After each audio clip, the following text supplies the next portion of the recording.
Aaron, hello. How's it going? What's up? Good to see you. You too. I like your yellow. My work high vis. Right. Your Hey, own buddy. disguise. What's Very up? good. Back here. How's it everybody doing? Great, man. It's good to see you. Glad You you're too. here. I invited Roman. He might come in. Okay. Did you see the scene outline yet, Aaron? I posted a PDF to Patreon. Mm-mm. Is it easy for you to get into Patreon right now? Yeah. 1 second. It's like the second thing I posted. The first is actually this meeting, and then the one before it is the you'll Okay. see scene outline. Yeah, I got mine, James. Great.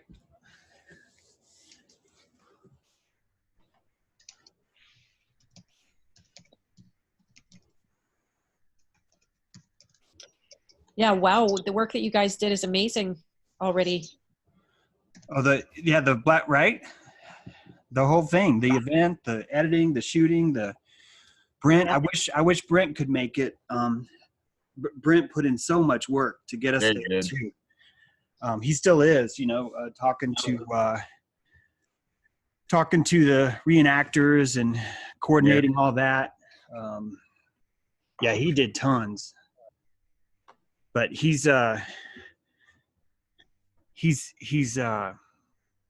detained for really awesome reasons. I realize I shouldn't go into it now because I don't have his permission to talk about it. But We'll he just gets, say he went back to Greece.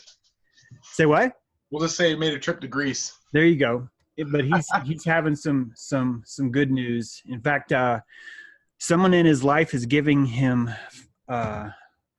flack for truth, and that's always a really good sign. It means that his perspective is wearing off on others, and he's making it expensive.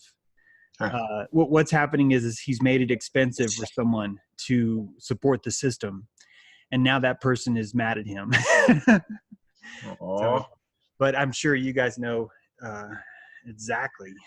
I don't have to be sure. You guys know exactly what that's like. So yeah, it's for what it's worth. I guess we'll actually officially start. Hey, there's Jennifer Elliott. Hi, Jennifer. Welcome. Don't feel like you have to be on video, but you're welcome to use video too. And just so you know, I'll have to probably jump off at some point. I've got an appointment. But yeah. We appreciate you coming on like you did, Beth. Okay. So if everyone has their scene outline, I want us to go over that. I won't start right now, but it'll give you a chance. If you guys haven't seen it, you can log into the Patreon page, and you'll see a post there saying Man from Katuah scene outline. MFK is our abbreviation. So if I say MFK in this from here on in the future, that's what we're talking about. Yeah, so welcome everybody. Hi, Nisha. And so there is a film outline. Sorry, I'm interrupting you now, but there's a film outline on the Patreon page. In fact, I think I can actually just post a link. That'll even be even better in case someone comes in after I say this. If they were to open up the chat, they would be able to see this link. So I'm quiet for a sec while I upload this.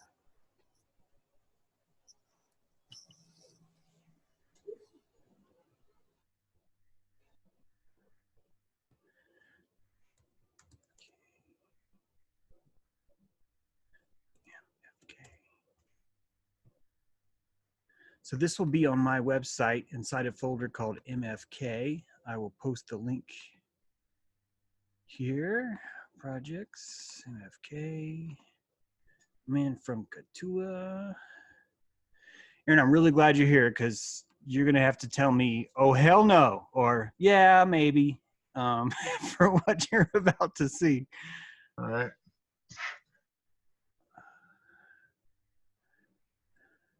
Actually, you already see it. If you've got that document, that's what it is. That's what I wanted to talk about. I've actually listed your name in there. It doesn't have to be you, but man, it'd be sweet. GPS. You listed whose name? Your name. What, really? Yep. Okay. Great. Here is the outline. Thank you for waiting.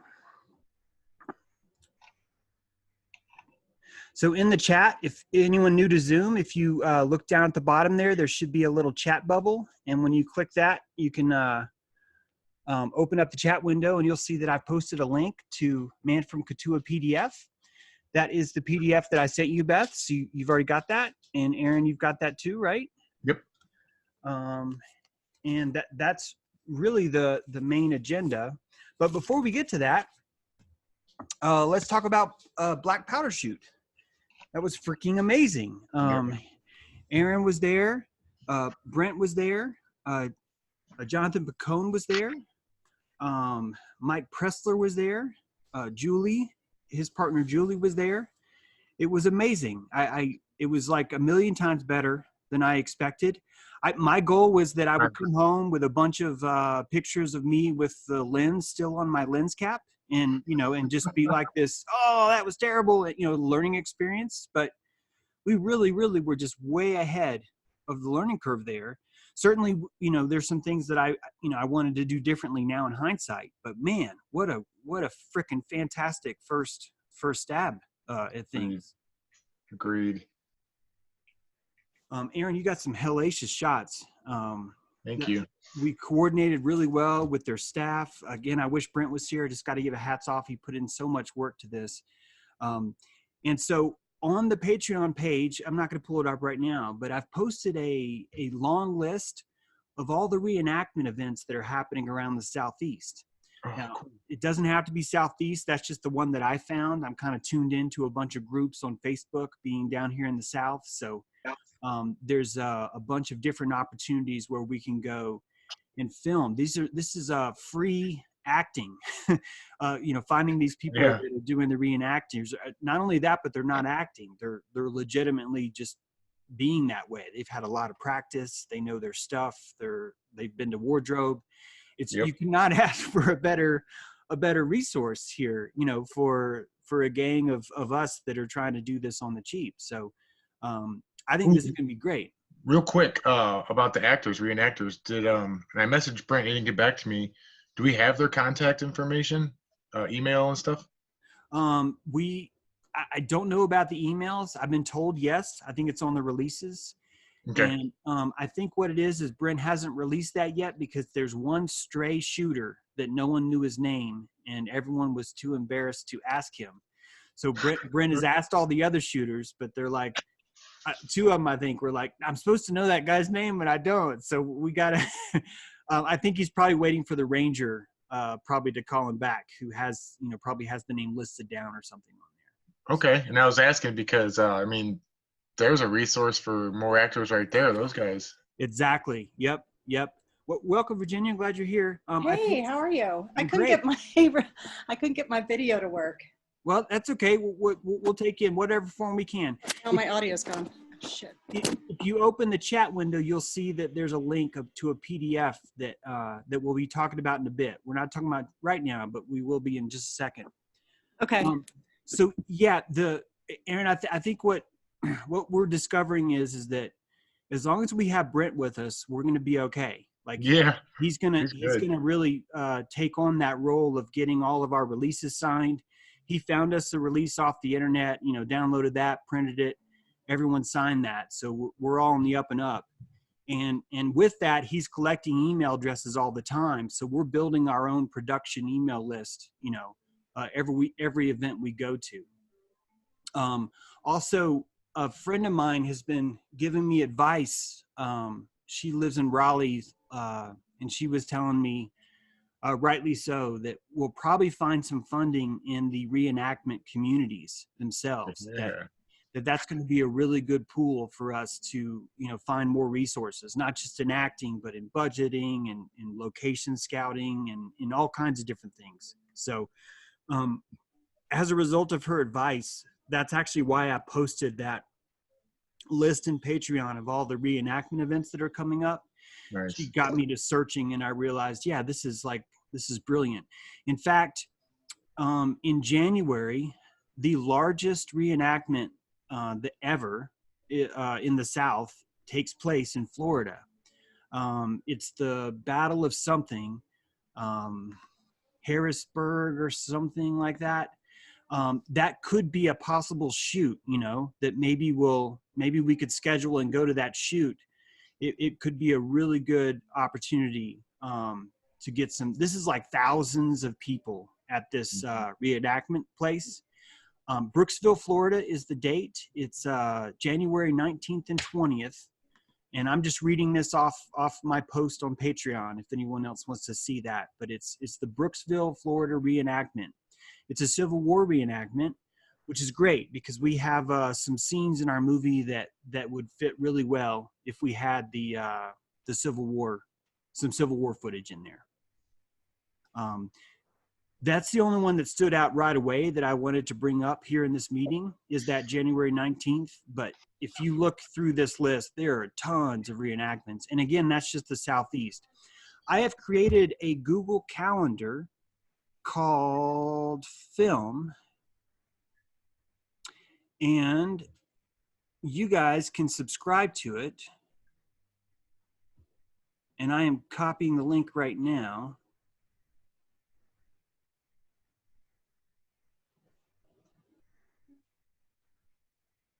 When I say now, I mean like a slow, drawn out now. And I'm going to put this in the chat too. There it is. I believe that you should just be able to click on that link and then hit subscribe. It should work that way. I've made it public. I think Brent was able to do that. If anyone has trouble with that, let me know though. But that's where we would add, I'm going to add whatever official events we're planning on going to that calendar and any upcoming stuff so that all of us can be prepared for it. Ideally, this project will grow enough where we will have reenactments all over America that people could be filming at, Some of us could be in Washington, SB. I'm thinking about SB up there in Washington. He could easily go get us some footage sometime, So I want this to be as America-centric as we can. In other words, if we could get video from all these different locations, it would be really powerful. I'm thinking of North Dakota, for some reason, keeps coming out at me, that it'd be really sweet if we had the Sitting Bull sculpture that's being carved out of the mountainside of, the Crazy Horse sculpture, I think would be an incredible shot for us to have. Especially a drone shot. I think it would be worth a trip up there to do it. Keep in mind that this could be any time this year. It could be something we do in the summer. It could be something where we've planned a powwow or a campfire filming, and we're going up there to do the campfire filming with anyone around locally, and then either before or after that trip, we're getting our footage of Crazy Horse. So I'm really wide open here on what we need. I want us to get into the main meat of this meeting, which is there are two possibilities here where we can go.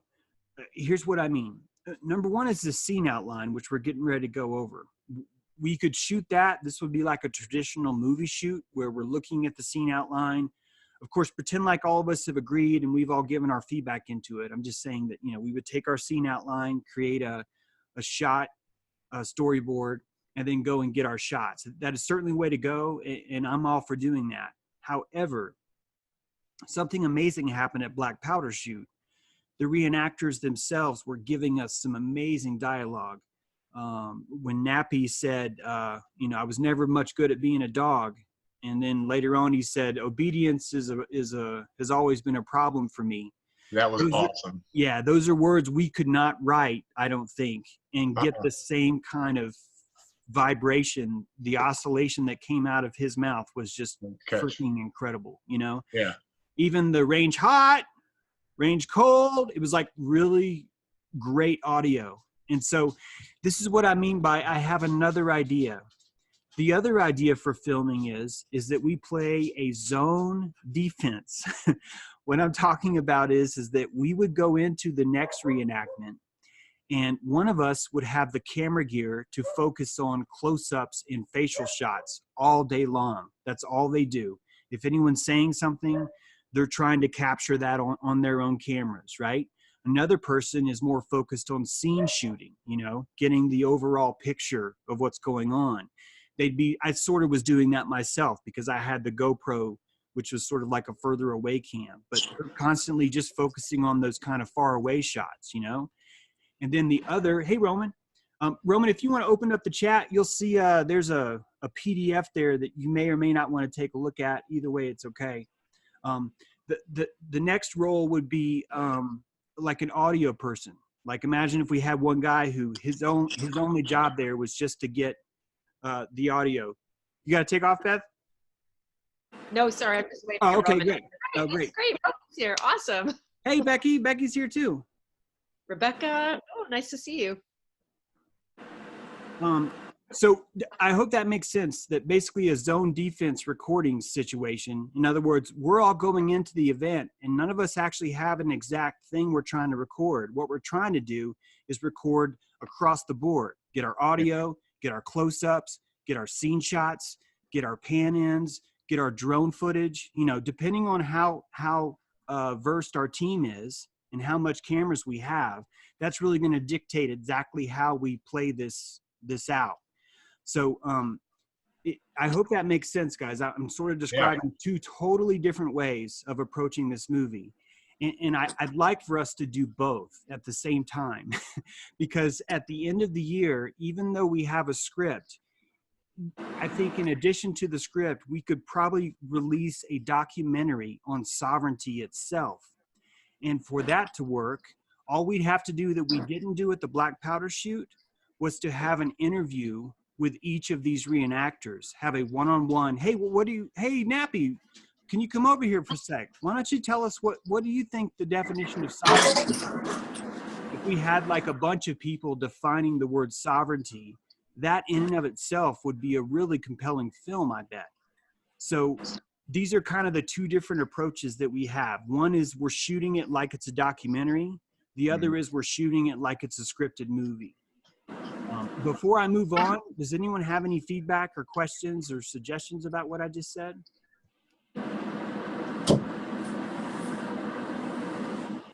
Okay. If you do, just let me know. I don't want to talk too much, but also I want to respect our time and just keep us moving. So why don't we go into the scene outline? So again, we're sort of tabling this documentary approach we have, where we're going to go in and film like a saturation filming of the documentary part. There's that. We're kind of tabling that right now, and we're just going to talk about this script. I'm going to just pull my script up here. And if you guys haven't seen this, you'll see it in the chat. It's the PDF called Man from Katuah PDF. And I've broken this down into 3 acts. I don't think anyone who actually sees this movie will really know where Act 1, where Act 2, where Act 3 is. It's just more of for our understanding of how this works. To make this as efficient and bite-sized as possible, I've really broken this down into scene settings. So everything bolded is basically a different scene that you might see. Many of these are the same scene, the same location, but we're just revisiting it at different spots. And I'm just trying to capture an emotion or a logical piece of wisdom. That's really the main goal for each of these scenes. So inside of Act 1 is really the past. It's going to be what's happened before present day in America, in Quetzalcoatl, the original sort of serpent mound of America. The scene opens at a council fire. this is one moon prior to the eclipse, which occurred in 1140. I'm utilizing that date because the Iroquois Confederacy is said to have been in effect since that eclipse, which means that for 500 years, this system of government was running in America. So part of what this first scene is doing is educating the reader that for 500 years, there in fact was a government already existing here in America. This idea that Christopher Columbus discovered it is really just used as an eraser to erase our past. So this first scene opens up at a council fire. You're looking at because of our budget, I think we're looking at the entire thing around this fire set, which means a lot of bus shots, like above the shoulder kind of close-up shots of different people talking. Yeah. There's a certain rig that I want us to build. This council fire rig, it's basically a camera rig that allows the cameras to spin slowly, very slowly around the circle. Even as people are talking and telling their story, this rig would be slowly rotating. It's going to allow us to do some really brilliant transitions of shots. In other words, if the rig is spinning clockwise, you are going into the future. And for us ever to go back in the past, the rig would then spin backwards. So it's like a nice, easy marker so people understand what's happening. I had a suggestion about that rig setup. Yeah. That was after seeing your turntable experiment yesterday. What about a rotating campfire? Yeah. Like a merry-go-round, right? Like a fire built on a merry-go-round or something? Instead of actually having the camera move, the whole campfire would move around, centered around the people. Yep. Because that's okay with you to look at something like that? I definitely want us to look at both. Yeah. I mean, it's gonna, the rig really becomes its own conversation in a way, if you think about it, like how this rig works, and we need to experiment with it and see how it does for sure. So that rig would be utilized in our very first scene, the council fire, the opening of the movie. This same rig you'll see is going to be used for there's actually a lot more fires in here, sorry. But at least 5 fires, at least 5 different scenes is going to have this fire, this rotating fire basically. So that first scene, there are wise men that are foretelling the coming of a winter. They're describing Wetiko, the psychopathy that falls across the land. This is the white man brought it over. He was infected with it. This Wetiko is Zionism, but I don't think we'll ever have to actually say Zionism. I'm just letting you guys know, this is what I'm talking about. It's this sort of psychopathic. Yeah, you don't want to say that. Maybe not. Yeah, I don't even know if we need to say it. Yeah, I really don't. I'm just pointing it out. Right on. So the wise men are now saying, keep in mind the eclipse. This is one month before the eclipse. So the wise men, not only do they know the eclipse is coming, they're not afraid of the eclipse. They're actually looking forward to it. This is a very important ceremony for them. And one of the wise men is telling the rest of them, we must gather the buckeye. Mm-hmm. And it's the buckeye, which looks like an eclipse, which is going to be a prop that's going to follow through this movie, is these buckeyes as they go. The next scene is going to be a forest scene. And I want us to capture some bow hunting and some gathering. Basically, it's hunters and gatherers. These are 2 different scenes. The boys are hunting, the girls are gathering. Both of these, it's a man and his son and a mother and their daughter, okay? The reason why I'm setting these up is because I want us to start introducing the idea of epigenetic DNA, of remembering our ancestors and tapping into our ancestors. So as the mother and the daughter are gathering buckeyes, so too is the father and the son, bow hunting or stringing the bow or learning how to use the bow or running through the forest or whatever. Maybe we could find some shots, if we can't actually summon a stag, which I've frickin' summoned stags before, but if we can't, we could actually, find some clip art. I mean, that is, some clip video that we could find of that. Is buffalo okay? Yes. Anything powerful like that is going to be okay. I have a buffalo park right here that they roam free. Awesome. I'll kids out and get some experimental shots, maybe. Yeah, that'd be great. That'd be fantastic. Especially, I mean, I don't need to tell you how to shoot, but some early dawn shots of the breath coming out of that would be pretty freaking epic. Is anybody in the chat, real quick, planning on doing any filming or volunteering or any of that? Have we talked about that? Or is there anybody who wants to take on any of these shots or experiment out there? I'd certainly be willing to give it a shot. I mean, I can do some editing as well. Excellent. Oh, great. Virginia talking. Great. That's good to know, Virginia.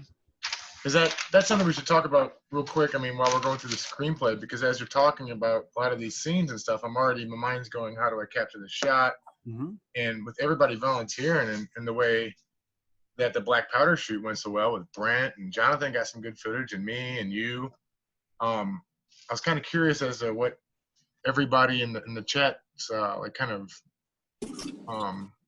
expertise is, or what do they want to participate in, like film, audio, graphic art, music, editing, music. Yes, definitely costumes. Music.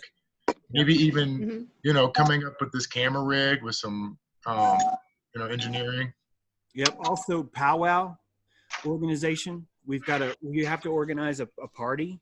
This film requires a giant party, Nice. a powwow.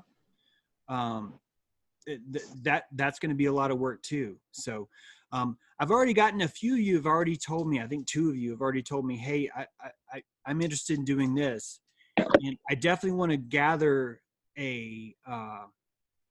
this, like what everyone's willing to do, what they can do. In fact, Aaron, it might be better for us to maybe make a master Excel doc that has categories, of all the different things, and then people can basically, like a list. Like fill out what they have, what they say. Maybe if they have all different kinds of cameras, everybody has different kinds of cameras, or maybe acquire some. Yep. Technical list of what equipment they have too would be a really big one. And of course, this is going to change depending on where the location is and what the date is, what's convenient for people and stuff like that. With the exception of these specialty shots, like you've just brought up, Aaron, in which you're going to go try and get some buffalo, that's going to be something that you can work on your own too. So I think there'll be a lot of this. You guys should expect to see, a full shot list. Here's what we need. Here's the perfect shot that we need. Here's some opportunities. Maybe we'll leave some notes about all the different times we tried that, things like that. So. Yeah, that's a great idea, because I don't know if anybody knows, Friday was last. It was just it was so much fun. So any opportunity, it'll be fun, no matter. Yep. And especially, I can't stress enough how important those campfires are that night, at night after we're filming. That really is really important footage too, the audio and the video. There's a lot that's going to be coming out as a result of that. Hey, there's Michael too. Okay. I'm gonna keep moving. Feel free to stop me though anytime. So you get the idea of the hunters and the gatherers, right? These are sacred moments that's setting up the DNA. The real slow shot of a daughter who's captured all these buckeyes in her dress, and she's flipping her dress up, and they're kind of falling up in the air, and then we're capturing them and they're falling back down again. These are good transition scenes to indicate what we're talking about. There's also a lot of totem magic here.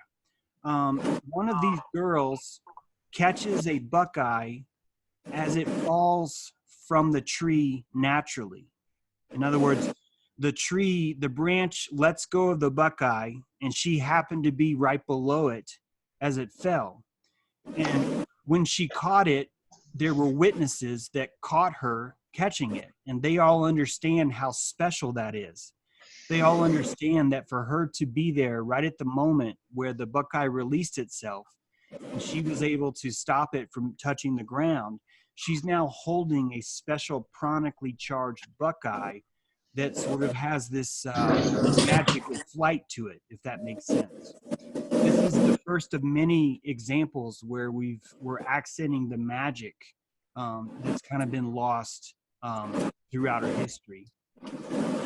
The next scene is totem carving.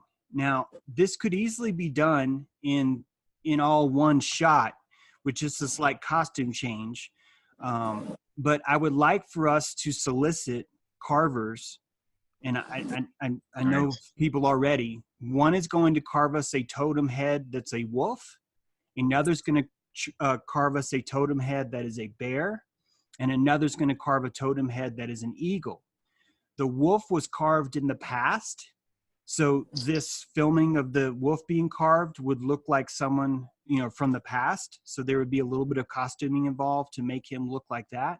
Of course, his tools would also reflect that. And keep in mind, of course, that one person could carve these 3 heads, and then it, you know, we shoot the scene where it looks like they're being carved by 3 different people. That's fine too. The point is that in the history, this totem pole is going to grow, and in the future, you'll see why that's important. It's a really good. I think it'll also be some beautiful video. Imagine this in front of a fire with a guy, you know, working on the carving or something. It could really be a powerful scene, I think.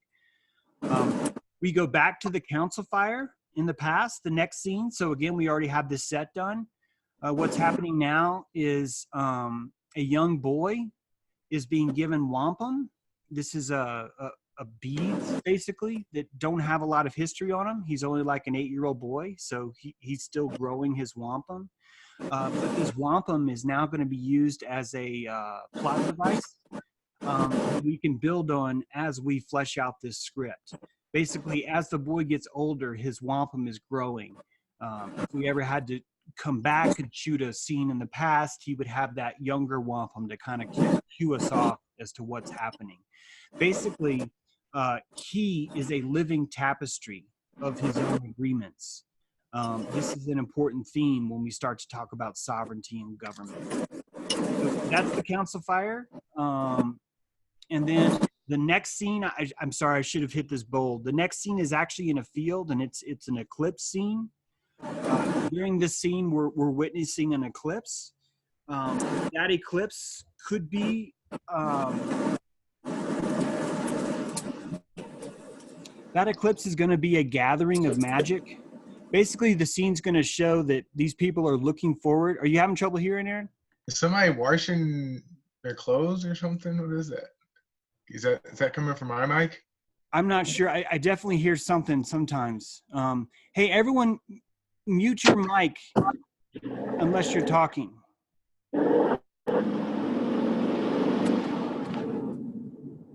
Somebody's driving.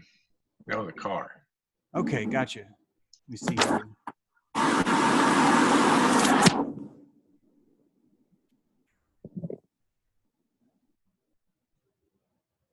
All right, some of you, I muted myself, but if you need to say something, just hit unmute and, okay, cool. So in the field during the eclipse, everyone is gathering magic.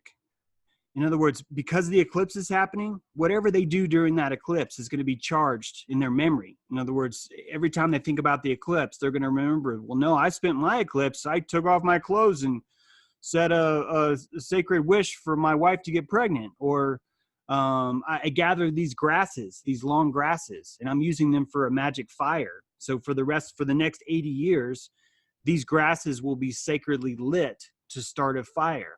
Again, it's that exact same theme I was pushing on the Buckeye, where you have a prana charge that happens as a result of time. You know, the girl was in the right place at the right time to catch the Buckeye. The man is in the right place at the right time to gather grasses for the future, which you'll see in the fire lighting ceremony. Imagine people singing a lot of songs. They're charging sigils. I'm going to just let this evolve, but basically it's an eclipse magic ceremony. From there, we enter our first war scene. We're going to need footage for the Revolutionary War reenactors and the Civil War reenactors.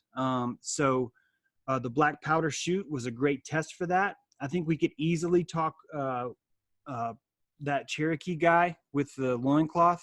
I forget his name right now, Aaron, but I've got his name. I just don't know right now, but I bet we could ask him, hey man, can we? His name is Steve. Great. Yeah, I bet we could ask him. Yeah, I bet we could ask him, can we do some shooting with you one day? And then we could get some really specific shots. So this would be a man that's not participating in the war.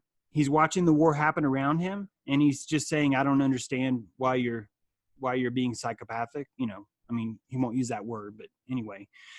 He's a contrasting agent. He's there, but he's not participating. And the government finds him to be a problem. This is where we're talking about the truth that people who didn't want to participate in government or slavery were basically Indians. Half the Seminole tribe was black. 1/3 of the Cherokee tribe was white people. Most of the Huron tribe was integrated with French people. This is the Creek too. This is showing the true history that the white men that were here, many of them were abandoning this queen monarchy settlement. In fact, there are some laws that are on the books. It's at certain settlements that said, if anyone wears their hair long, we're going to shoot you. If anyone's trying to honor the local Native American culture, we're going to punish you. It was a desperate fight for them to keep their way of life and to enforce it inside of these settlement camps. I think there's some hidden history there that we can really build on, especially if we could find the old records of these places and really start to tell these stories. I think we could start to really, really point at the true history of Quetzalcoatl, of America, that these settlements were actually forced internment camps where the queen was sending over settlements to entrain people. In fact, the lost city of Jamestown, if you guys have ever heard of that, is a perfect example of this. It's here in North Carolina. They claim that no one knows what happened to it. Everyone just disappeared. And then they started stories about, oh, it's the Indians came and killed them all. And actually, just a few years ago, they found evidence that, no, dude, actually, they're like, fuck you, queen. And they went and joined the Indians. They actually left the settlement themselves and integrated with the tribe. I think that's a beautiful story that could easily be told with just a few actors. When I say few, I'm like, 5 maybe, if we tell it just right. If we can't get that scene, again, we can still tell the story because this is going to have some narration probably on top of it, which is going to really solve our budget problems that we have. Anything that we can't afford to shoot, I think we can make up for with really clever, deep writing and illustrations and things like that. So that's the Revolutionary War. In between that, there is a scene which I'm calling the money shot. It is a rifleman who's running through the forest. He's hunting through the forest, basically. He finds some of these grasses that were handed down to him from his ancestor. That ancestor collected them during the eclipse in 1140. These are like ancient 400-year-old grass. So it shows you how important it had to be for him to even burn these sacred grasses. But this man is taking that grass and building a fire he's using his flintlock out of his rifle to start a fire nest in his hands of cattail. There's like a sparrow's nest in there, a used sparrow's nest. It's wrapped in these grasses. As he starts that fire, because it's sacred, because it has all this prana, he's using the fire to look into the past and the future. And this really does come with our first magical fire ceremony where he's looking across the flames at another character and he's talking. They're speaking to each other telepathically, basically. This is going to open us up to tell more of the story of America about just how fucked up what we think happened versus what really happened. So we're talking about, we can look into the Rockefellers here in the Civil War. We can look into the mass migrations programs. And something that came up today, which I've really never considered, thanks to Becky, is literally the start of a human trafficking program that led to the settlements of Quetzalcoatl and the conquering of America. There's a lot to tell here in these scenes, and these war reenactments are going to be the backdrop for us to dictate those. So the Revolutionary War reenactments we film will go alongside the Civil War reenactments we film too. It'll be a great backdrop for us to tell this story. In fact, if you saw the latest movie, Black Powder, you'll see I kind of did that theme as I'm talking in between these gunshots. It's a really, really powerful metaphor, I think, without us having to like, oh, we got to pretend like a horse got stabbed with a javelin in the middle of a tomahawk. You know, we can still tell the same story without having to have these crazy ass scenes that they do in Hollywood. After that, we've got another forest scene. That same Buckeye is being transferred over. One of these Buckeyes is handed down from the grandmother. This is the Buckeye, happens to be the Buckeye that never touched the ground. It's given to this brave. He uses it in a sacred fire of his own to figure out what he should do. And he's turning away from war. He's basically making a decision that I can't support either of these sides. In fact, they are my enemy. It's the Wetiko is my enemy. Because he burns that sacred Buckeye, he actually sees his death coming, and he's fine with it. This is a different world back then. The death was more like westing. The Egyptians had that word westing. It was a different concept. It wasn't this, oh my God, I'm going to die. It was more like, fuck yeah, I'm going to die. I'm going to make it beautiful. I'm going to make it the most amazing death ever. It's that kind of thing. That's going to get us into Act 2, which is present. There's a scene where a modern Aaron, I'm calling this person Aaron. Aaron is driving on the road and he sees roadkill. It's maybe a silver fox. He pulls over in the rain. He's basically watching how society is just running over all of our animals and not caring. It's a real straight, hard look at what the fuck's wrong with us. It's that kind of thing.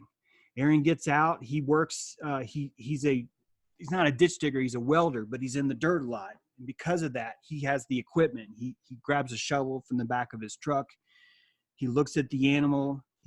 As he's doing this, traffic's just zooming by, honking at him and shit. He's getting splashed with water. It's no one's stopping. He's digging a hole. He's burying this silver fox. And he's basically just watching the world not give a shit about its connection to the soil. That night he comes home, he builds a fire with his son. His son's never built a fire before. His son doesn't even know how this works. And he's just overcome with just this, what the fuck is wrong with us? Like, what the fuck is wrong with us? You know, maybe he's even telling his wife, there's a scene in the kitchen. He's like, our son doesn't even know how to build a freaking fire. Like, it's that kind of thing. It's a moment of, this is what the present is. The next day he's welding some pipeline in a ditch. Aaron, I'm hoping you could get these shots, you know, with what you do. I think this would be a great way to maybe Absolutely. do that. So it is a perfect way. Again, we're keeping under budget. We're saying the same message, but we're utilizing all the things that we have around us. So Aaron's in the ditch as he's thinking about this. He's basically just feeling, this is where we are now. This is what's happening. For some reason, Aaron has learned how to tap into his ancestors. Okay. He's for some reason, his DNA remembers more than other people do. And the reason why it remembers, you'll find out later when we do a back scene, is that someone fucking charged a Buckeye a long time ago before the eclipse. Someone charged that and it was inputted into your DNA epigenetically. You're going to see a sigil. Maybe you'll find a Buckeye. I don't know yet. We'll figure it out. But you're going to see a sigil that's going to cue this off. It's going to release all these memories in you. You're going to have these empathic memories of what's happening. There's going to be a lot of shots between you and your boy. Like, we can't really tell who's who. And if we can make you look old, that would be awesome. I don't know if we can pull that off or not. But if we could, that would be even better. You know, like when you're looking at the fire, if you could see yourself young and old, not only young and old, but yourself young and old in the past and in the future. I'm getting some gray. Maybe it'll come in by then. There you go. We'll just stress you out until then, and just tell you stressful things, and then we'll tell you it's okay. We need them younger, quick. So that's that scene. Another totem carving here is the bear. Why? Because we're hibernating, right? Society is hibernating. This is the cold winter. Notice Act 2 is blue. The bear is, so we're carving the bear, the hibernation of this. In the final culmination, Aaron takes his son, or he goes alone. I don't care which right now. And he goes out camping. I think he should probably take his son. They're basically just leaving society for a while. He's taking him on a vision quest. He doesn't even know that it's called a vision quest, but he's taking him on a vision quest. He's remembering his own memories of the war. the PTSD. This is modern war. I think we could probably just get by with some footage of those oil fields burning in the Gulf War. It's such a powerful image showing exactly what the fuck we're doing, that would probably cover it. But anyway, when he goes out to the fire, he burns his army uniform or his Marine uniform or whatever. He's burning his uniform in this ceremony, and his son's watching him. This is the ending of the epigenetic trauma spell. This is the ending of him participating in this fucked up environment, the Wetiko. Finally, that brings us to Act 3. And I've only really written one scene in Act 3. The reason why is because most of Act 3 is actually at this powwow, which I'll talk to you about in just a second. Before then, there is a birth scene where a woman at a moon, she has a premonition. Oh my gosh, my child's going to be born at the beginning of the new year, which is in fall for Native Americans. The harvest is the new year. She has a vision that her son will be the first child of her nation. In other words, the first child born of her nation. She has a vision of that. She knows what day it's coming. She knows a week ahead of time when she's going to give birth. Again, it's going back to this sacred knowledge that we've always had, but that we've lost. During this powwow ceremony, she gets up to leave. She's not freaked out. No one else is freaked out. She actually wants to be alone. And she's going to her sacred spot where she's already picked out. She's set a blanket there, so some water, whatever it takes. And she squats down in front of a tree to give birth. Right as she squats down, this is pre-dawn, we've got some screech owls that are singing at her. They're calling to her and charging her son with what's happening. The owls are going to be easy to shoot. I have access to a lot of owls. So just so you know, that's an easy shot. That's actually part of why I use this. And this is going to be a really powerful ceremony because the wisdom is awakening in her child. That's the symbolism of what you have. During this birth ceremony she has, she touches her baby's feet to the dirt instead of the baby's foot being stamped on a contract like in a birth certificate. It's a ceremony that this baby belongs to the earth. It doesn't belong to your birth certificate or to whatever else. That's the only other scene in Act 3, except for the powwow. Inside this powwow, we are going to talk about sovereignty, Black's law, natural law, and common law. And the stuff that I got today, thanks to Becky, we had a great, awesome talk today. You guys are just gonna have to trust me on this. We're gonna talk about how one could actually secede from America, how one could maybe join a reservation versus taking their private property and saying, I believe that I am a free man, which means I do not have to participate in your system anymore. I'm keeping this broad because I really hope that at the powwow, we're going to be getting a lot of footage of people just being themselves, of just telling us what they think about the government or about the future or about what we could do.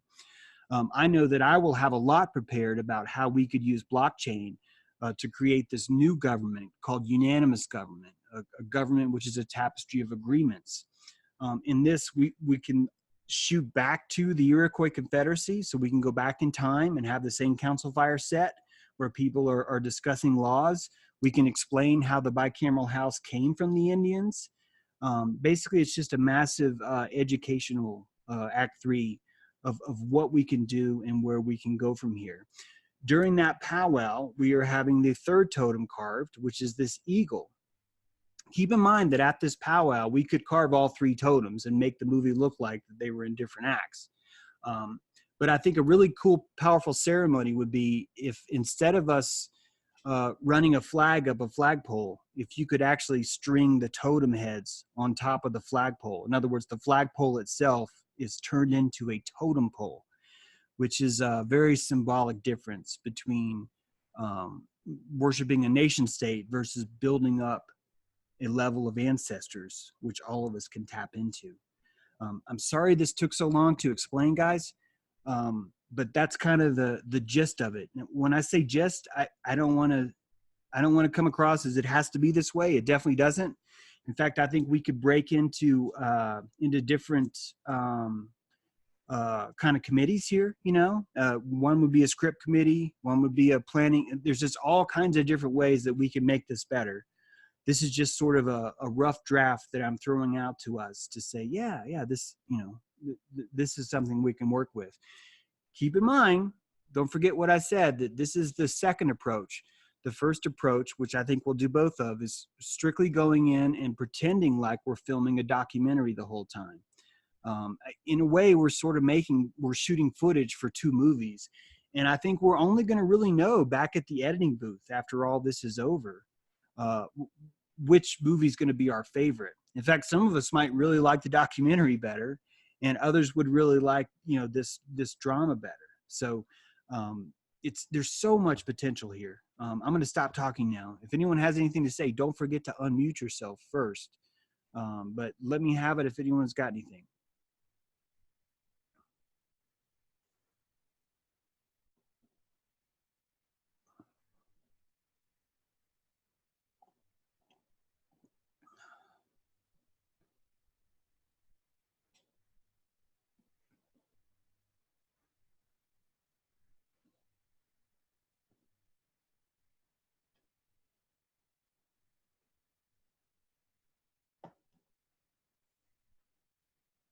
Okay. If anyone tried to talk, we didn't hear you. Just want to make sure, and that's cool. No one has to say anything right now. By the way, there's 10 of us in here, which is awesome. Thank you for being here.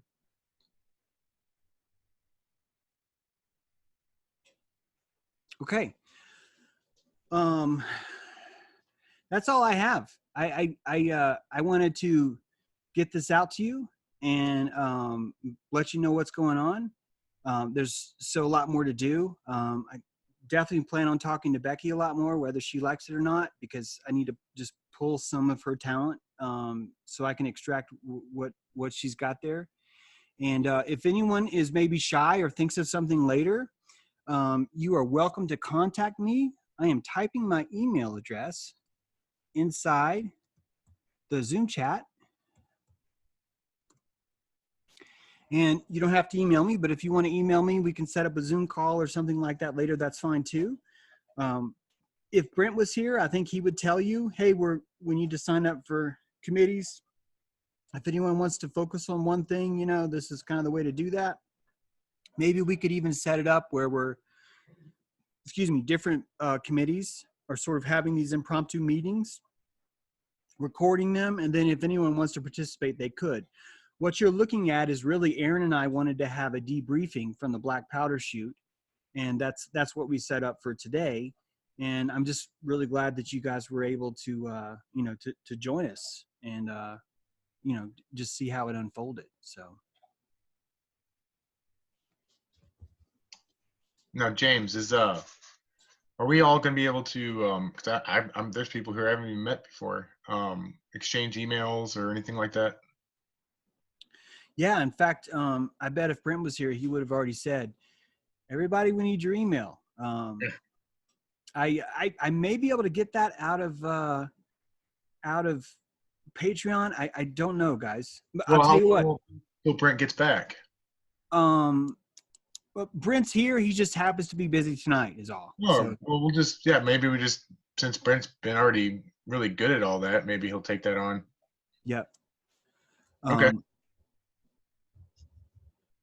That answers my question. I think he'll probably jump on that. So the only other thing I might bring up, the only other thing I'm going to bring up is, this is a tough one to answer. Is Patreon okay? Is this a good platform for us to organize? Because if it's not, if we need to come up with something else, Beth Martins has a possible solution. I'm not trying to put her on the spot, but she had actually made a suggestion that we haven't checked into to see if it'll actually fit. But if anyone thinks that we're missing people that wouldn't be able to participate because it's on Patreon, let me know, because I'm not married to this platform. I want whatever's going to work the best, for all of us with the least amount of maintenance involved. I'm glad you brought that up, because currently, like, I know of one person who got banned from Patreon just for the truth being too expensive. Yeah, Exactly. It happened just the other day. Mm-hmm. That was Jonathan, by the way. Mm-hmm. really? Okay. Good to If know. you guys if you guys all just share your email with me in the chat right now, then I can add you to this forum. It's a private forum where you can't be shut down. And I'm happy to have the conversation go on there. Okay, great. It's already set up. It's called the Campfire. Nice. So what you guys will get is an invitation to create your own Simplero ID, just in case you don't recognize Simplero as the platform that I use.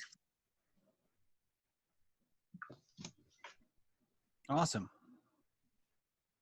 I think I can download this chat, but maybe not actually. Oh yeah, it does. It'll let me save the chat after everyone's done. So how many is that? There's maybe a couple missing because they jumped off already. Who's a cute baby? I know, right? Oh. One, two.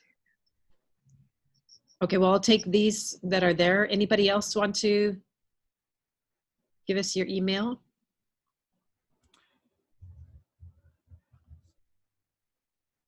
And Beth, I'll definitely follow up with Brent and send you more emails. Okay. Because I know he's got a few also. Well, great. We'll experiment with that, and maybe we'll even try that next time. We'll just I'll get with Beth and we'll go from there, because like I said, it doesn't have to be Patreon. Speaking of which, fundraising is something that's required. When I say required, what I mean is that we need some money. I started a GoFundMe, and we've already got $100 from that, which is awesome. Also, I'm going to start hitting these reenactor communities up, and I think that's going to really help a lot. The powwow is going to be based on our budget. This powwow is going to be epic, though. It's going to be such a powerful time for us to gather. And when I say us to gather, it could be that because we're maybe too far spread apart, we may have to have a couple of different powwows, to satisfy the geographical difference. I am fine with that. I know that not all of us will be able to travel, but I want you to know that James True is willing to travel wherever it takes. Like, just for example, let's say that we get this camera rig built like the way I want it to. What if we could take that camera rig on the road and do a couple different campfire filmings by taking this rig to different places? Then each of those filmings could be its own powwow, its own sort of mini powwow or even big powwow, whatever. It would just depend on, I'm just making this up, but let's say SB says, yeah, we want to have one in Washington. Come on out. I found a place. We're all set. It's going to be at this campground. We could set that up. We could all come to film that. Each of our campfires are going to show the ability where each of us can somatically release shame and reground ourselves to the soil. And when I say this, I'm saying this from experience. I used to work in a wilderness camp with kids, and the alchemy of the campfire was so powerful. And I think I can take that on the road and show other people. It's a really powerful medicine. It's a really, really powerful medicine. There's basically, you have a fire tender. He's sort of like the group facilitator, almost like a shaman kind of guy. He's not necessarily having to talk as much. It's more about somatically just seeing what needs to happen. And so much deep stuff comes out, especially if it's been like day 3 and all of us have been working our asses off on building this set or on getting this perfect shot. All that stress that we have during the day is going to literally trauma bond us with each other. We're going to be forming a very powerful tribe. And it's because of that bond that gets unleashed at night during the fire, that some really powerful medicine happens. So there's a really strong therapeutic model inside of this too that I'm hoping to share with some people. And if we can get any of that on camera, that would be all the more powerful. Although it's not a requirement at all. So I just wanted to say that too.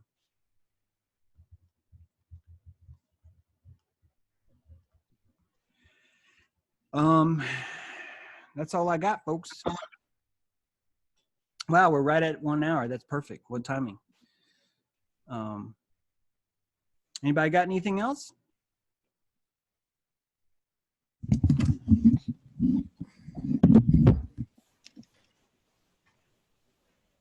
It's all good. All right, guys. Thanks for coming to the first production meeting. Woohoo! Woohoo! It's awesome. Hey, I saw a baby. The baby. Yeah. What's the baby's name, Becky? His name's Nathan. Oh, look at those eyes. He enjoyed the talk. What a sweetie. All right. Here's a little Indian. Yeah, thanks. How old are yours, Snake? 19, 18, and 8. Oh, nice. You got a little bit of a spread there. Little bit. Yeah. Nathan, good name. He's got some blue eyes. Thank you. Yeah, super blue. Hi.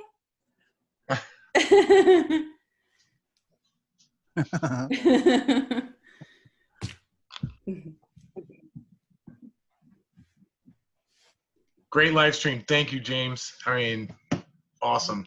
Oh, thank you. I'm so excited, guys. I'm so excited to be here. And thank you for your prana and your energy right now. This is fantastic. I for what it's worth, this time last year, all I was doing was complaining about the system. And it just feels so much more powerful where I'm at this year, where we're starting with this. It's like I can really, really dig my toes in here and get some leverage. And I'm just so excited about what's going to happen here.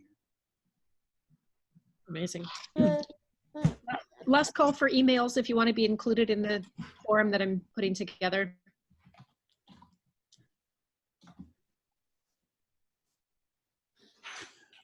What sort of timeline for this? I'm just going to throw this out.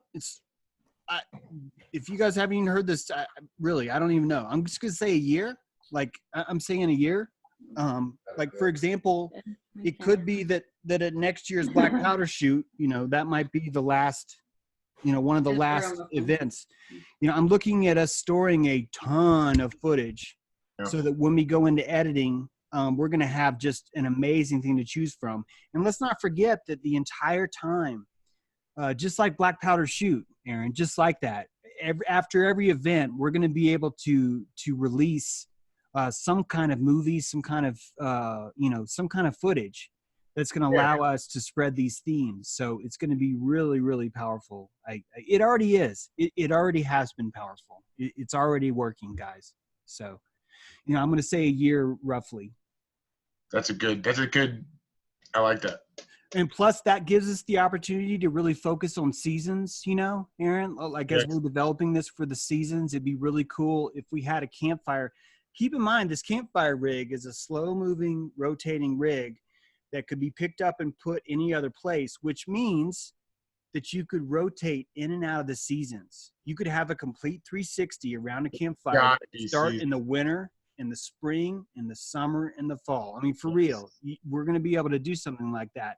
There's some augmented reality tricks, which I haven't bored you with right now, that I used to do in my old life when I was allowed to be in public with other people that are going to really, really come into play here, I think, that are going to be some powerful, powerful shots. So even though this is taking a year, I'm spending all my time that I can really focusing on what can we do right now in winter? What can we do right now to get anything that we can? The more mistakes that we make now, the better this is going to be later. And that's why I'm pushing so hard to, let's really fuck up, man. Let's really, really try and screw up as much as we can so we can, really learn this stuff. And that's why I'm so blown away by the Black Powder shoot. Honestly, I thought we might leave with maybe one shot of some smoke coming out of a gun. And no, we've got 2 whole movies already written. And Yeah, I just made a promo video, but your video with the turkey and all that, man, that was a thing in itself. well, So there was some magic with that turkey, man. I mean, there was. And I mean, I just want to encourage everybody else who's in the chat and in the conference, whatever your participation level is, it's the experience is it's deep and personal. It is. For me it was. yeah. And I know Jonathan and Brent, so thank you very much. Yeah, it was a really, really just a powerful experience for me too. It still is. I'm still buzzing from it all. And my movie of the turkey, that was me seeing. I personally, I've got an issue with my laptop where it's like I can't do certain things on it with editing. That's probably like the most I could do. It's actually why I don't have credits in there. But I want to turn that into a film raising money film. I hope you guys agree with that. But I kind of want to tailor that towards, hey, come into our tribe, come play, come make a movie with us. So I think that's obviously that's going to be a big part of this job. And so I'll be focusing on that more as the time comes. Honestly, I was just going to throw that footage together just to show you guys. And it kind of turned into a mini movie without that much more work because I already had that voiceover that I did. So yeah, it worked out, I think. So are you director? Can we call you director and we're producers or James True writers? Director? Unless we find a director that's clearly, better for this project. Yeah, I would say let's call me the director. And then in the back of the house, my technical expertise is I would be willing to be the audio guy. I think I could do a good job of the audio, like miking everybody and like I could come on the scene. If we had enough cameramen, I think I could do a good job by coming on the scene and making sure we get the best audio possible. And with that is a little bit of editing work. I could do some editing work there too. So I have a lot of experience in sound. That would sort of be my expertise. And then if I was to have one job here, it would be, I guess, director. But again, I'm flexible. If a director comes on tomorrow, I'd be like, hey, whatever. I had a Rode mic and audio equipment in my car. Did you? Yeah. That's what I mean. Like another good thing is if we all are in communication with each other and knowing what everybody's good at. And that's what's nice about having this zone when we play it by zone. In other words, the audio guy would be like, hey, Aaron, you said you had some audio equipment. Did you bring it? Yeah, it's, okay, well, let me get it. That would be their focus, so it would allow us to each focus on our own job and do the best job of that possible. I would even be open to, if somebody's going to go out and do something, some of my equipment, I may be able to mail out and just do a loan or something like that to participate in it, save some money. I spent the 2 things that I bought so far is I bought the GoPro 7 and that smaller camera. I bought those with the Patreon budget, and I'm going to turn that smaller gimbal camera into a talking stick. Nice. It's going to be really cool because it has an automatic face tracker on it. So I think it's something that we're going to be able to hand to each other over a fire, and someone who's not comfortable with the camera is still going to be fine holding this stick. It'll be tracking their face automatically in most cases. I think it could be a really valuable asset for us It's so small and it's black. You wouldn't even notice there. You're just holding on to, right. Yep. Hold on. Yeah. That's great, Becky. I might take you up on that. I think probably what we'll do is I'll just post another since some people aren't here, asking for what does everyone wants to do. And then we can compile that and have a master list ready. Wonderful. Jennifer, your email may have a typo in it. Are you still here?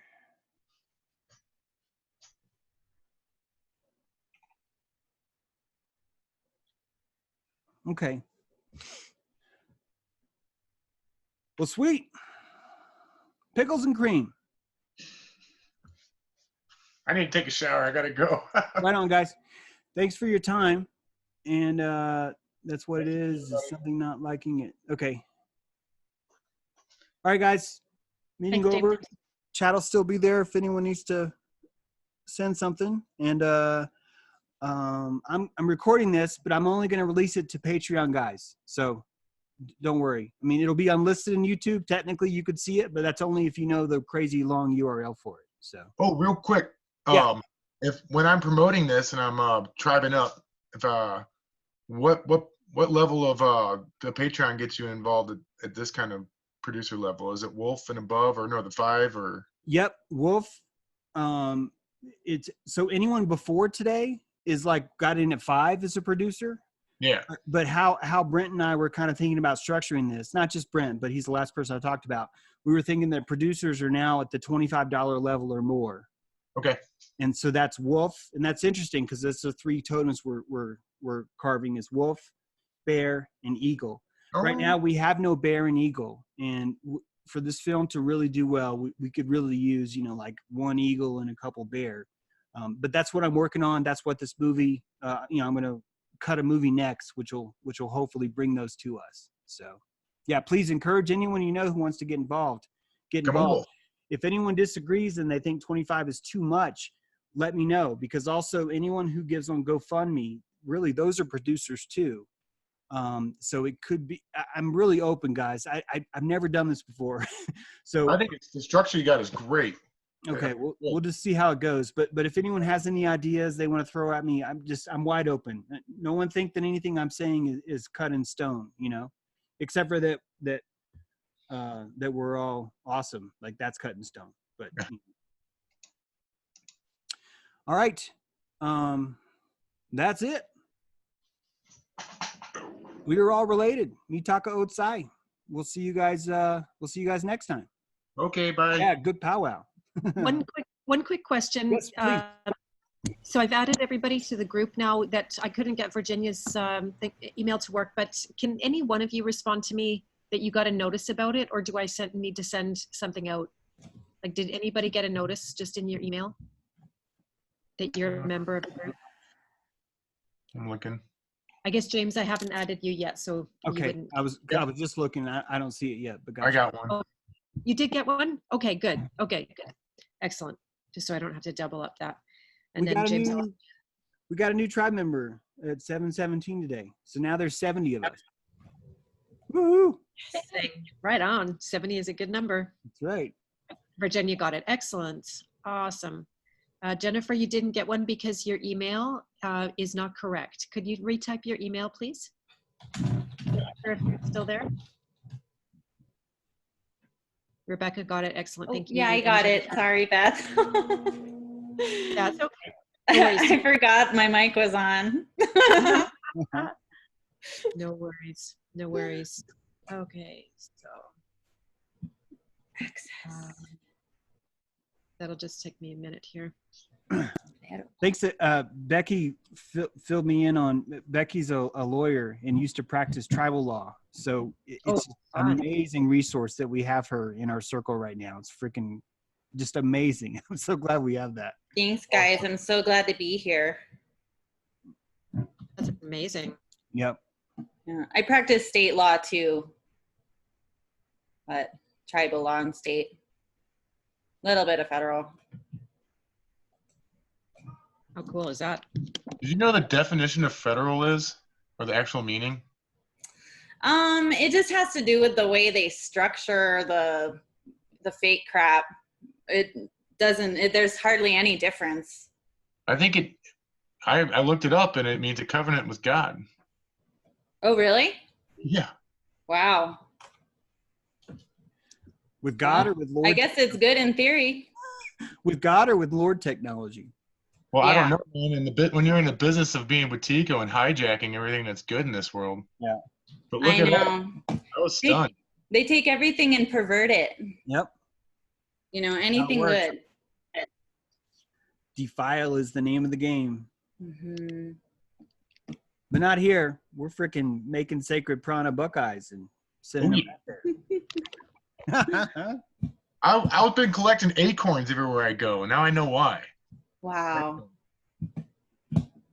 Yeah, I remember when I was a kid, when I caught a leaf before it fell, I was just like, I was the only one excited. But I was like, does no one not understand how amazing? This is 100-year-old tree. I caught a leaf from 100-year-old tree. Why is no one celebrating? You guys should have me on your shoulders running me through town. But no. They came out with Atari at your age, and it was over. Yep, I know. Nintendo. Watari Co. Right on, guys. I'm out of here. Nice All right. meeting. Take care. Good night. Take care, guys. Bye, Beth. Good night. Bye. Bye. All right, guys, if I hit end, I think it'll crash you all. So I don't want to, if anyone has anything else to say, I'm happy to stay on, but otherwise, I think we're done here. Good night, guys. It's all good. All right. Good night. Thanks, Becky. Good night. Thanks, Beth. You're welcome. Bye. Bye. Thank you, Jennifer.